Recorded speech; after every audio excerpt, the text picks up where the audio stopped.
Welcome to Blizzard Fire. We hope this video helps fire up your solution. You'll begin by ensuring your device is ready. Free up at least 5 GB and plug in the charger so the update won't stop.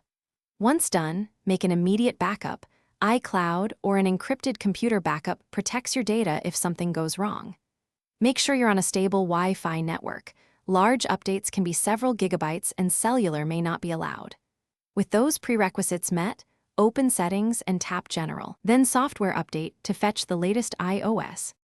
You'll tap Download and install and authenticate with Face ID or your passcode. The system verifies compatibility and downloads the files. While downloading, you can continue using your phone but avoid restarting it. Once verified, tap Install Now or schedule it. The install requires a reboot and can take 10-30 minutes depending on device age. Make sure you remain connected to power. Otherwise, the updater may pause.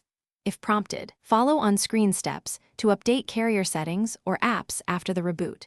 After the device restarts, you'll complete a brief setup, agree to terms, sign into Apple ID, and enable suggested features.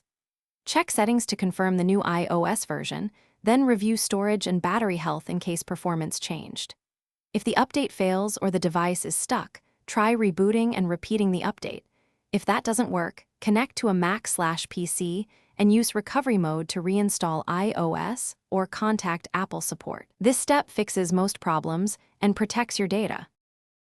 Thanks for watching. If you found this helpful, don't forget to like and subscribe.